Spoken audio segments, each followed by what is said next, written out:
Hello বন্ধুরা, কেমন আছেন আপনারা সবাই? আশা করি সবাই ভালো আছেন। আমি বরাবরের মতো বংশীবাদক মোহাম্মদ নুরুল ইসলাম আপনাদের মাঝে হাজির হলাম। তো আমি এমন একটা মানুষের সঙ্গে পরিচয় করে দেব আপনাদেরকে, যা আপনারা হতবাক হয়ে যাবেন। কেননা এই যে মানুষটা পড়ে আছে অনেকদিন যাবৎ, সে অ্যাক্সিডেন্ট করছিল, রোড অ্যাক্সিডেন্ট।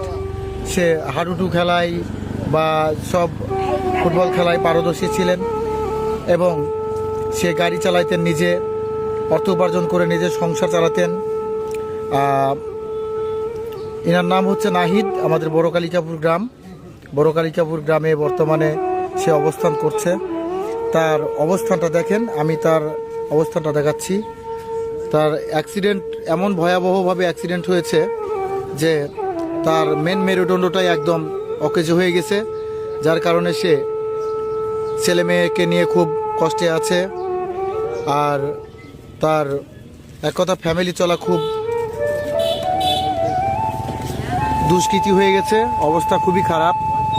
তো যারা বন্ধুরা রয়েছেন অবশ্যই আপনারা এই ভাইটাকে একটু সার্বিক সহায়তা করবেন। স্ক্রিনে নাম্বার দেওয়া থাকবে, নাম্বারে বিকাশ নাম্বার দেওয়া থাকবে, বিকাশ নাম্বারে যাই যতটুকু পারেন একটু হেল্প করবেন তাকে চিকিৎসা করার জন্য আর কি। এই যে দেখছেন বরাবরের মতো। তো নাহিদ ভাই, আপনি হচ্ছে জনগণের কাছে কি সার্বিক সহায়তা চাচ্ছেন?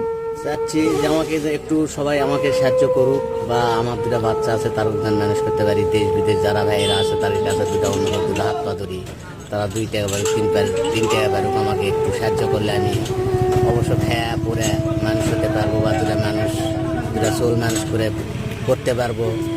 এটাই আমার দেশ বিদেশে কাজ, দুটা অনুরোধ বা দুটা হাত পা ধরি, তারা যেন আমাকে সাহায্য করে।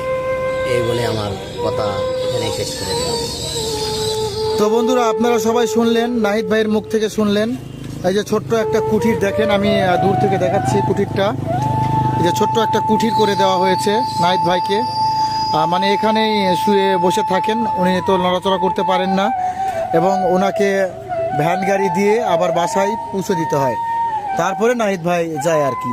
নাহিদ ভাইয়ের এমন একটা পরিস্থিতি, উনি আসলে ভাইরা আপনারা সকলেই জানেন, একটা মানুষ কখন একটা মানুষের কাছে হাত বাড়ায় যখন সে অকেজো হয়ে যায়, কিছু করতে পারে না। আর এই ছেলেটা এমন একটা ছেলে ছিল যে আসলে কারো কাছে কখনো কোনো দিন 2 পয়সার জন্য এমনি কারো কাছে ধারও চাইতে যায় না, এবং নিজে কামাই করে চলে এবং খুব ভালো করে চলতো। হঠাৎ করে তার বড় ধরনের একটা দুর্ঘটনা হওয়ার কারণে, অ্যাক্সিডেন্ট হওয়ার কারণে তার মেরুদণ্ড একদম অকেজো হয়ে গেছে। তা আপনারা অবশ্যই শুনলেন।